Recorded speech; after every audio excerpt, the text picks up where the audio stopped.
Bonjour, dans cette partie, nous avons essayé de suivre le chemin des hackers qui a mené l'attaque que nous avons déjà montré auparavant. Après une recherche dans l'arborescence de la partition 2, nous avons trouvé que le fichier etc a 3 fichiers qui sont supprimés, mentionnés en rouge, qui sont la première inet3d.conf.wx qui est supprimé carrément, on va voir 0, il n'y a pas de lien pour cette, et aussi les deux fichiers autres qui sont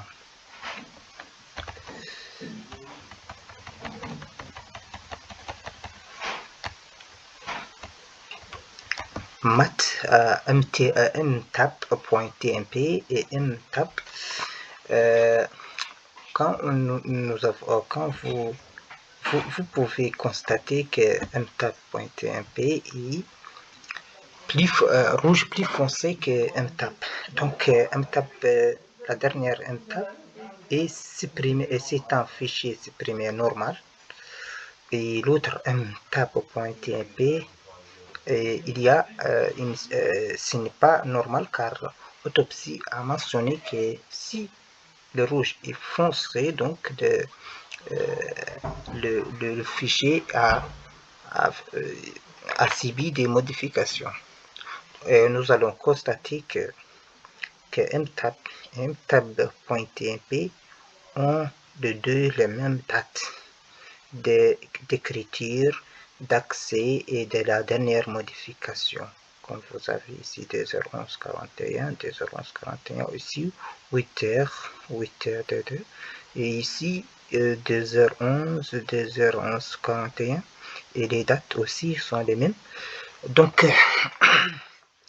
et après recherche, nous avons trouvé que mtab.tmp c'est en fait un fichier qui mise à jour les fichiers mtab. mtab, c'est-à-dire c'est un fichier pour afficher les fichiers montés. Si on clique au-dessus, on trouve le répertoire de l'affichage suivant. En fait, tous les champs suivants ont une signification. On a le premier spécifié l'appareil, le deuxième le point de montage, et le troisième c'est le type de système de fichier, et la quatrième c'est le système de est-ce que écrit ou le système est monté en écriture ou celle en lecture, RW, et 00 montre la cohérence entre FTC et FSTAF. Donc ici nous allons trouver un fichier monté qui est now, l'appareil qui n'est pas trouvé et qui a utilisé le point de montage d'FPTS, et le système de fichiers d'FPTS est monté en lecture-écriture. Donc, cette fichier a pour cette fichier d'FPTS est un dossier virtuel dans lequel sont créées les consoles d'FPTS. Je vais vous faire une petite démonstration car j'ai déjà ouvert ici. Vous pouvez constater ici Echo Hello Mohamed, le diriger vers le fichier tmp2.txt. Si on fait copier cet fichier dans le dev.tty, vous allez trouver Hello Mohamed. Donc ici, c'est on peut dire PTTX, mais le problème ici qu'on a seulement les TTY qui sont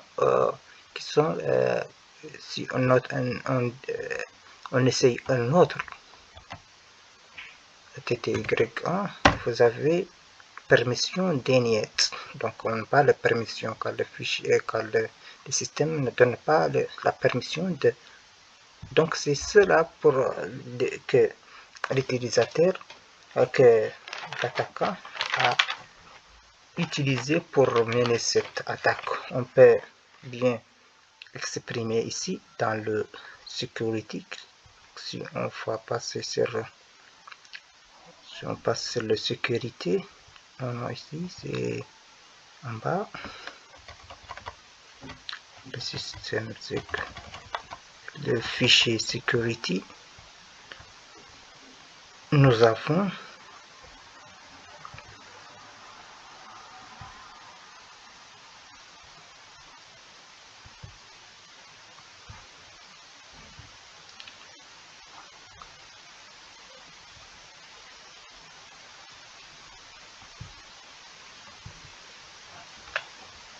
non, ce n'est pas ici, c'est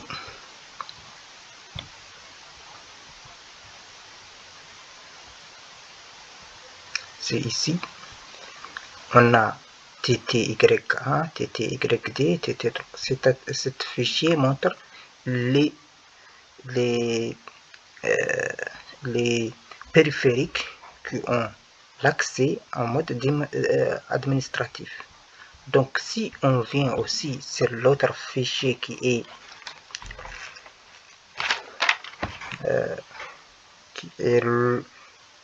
last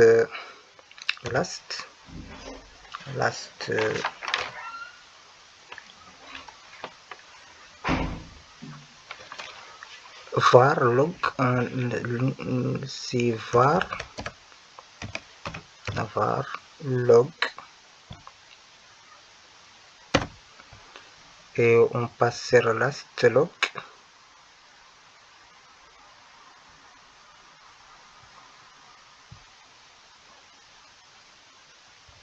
Vous voyez ici TTY1. Si on met un hexadécimal, vous trouvez TTY1.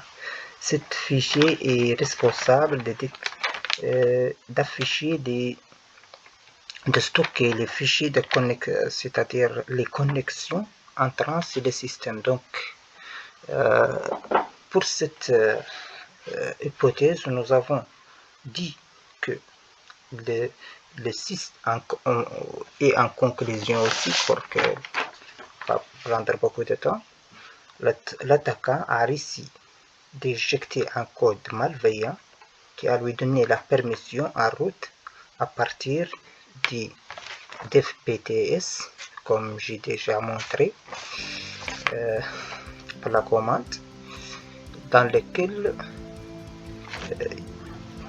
il a accédé en mode route et à faire l'attaque FTP comme déjà mentionné par mes amis. Et je vous remercie à votre attention.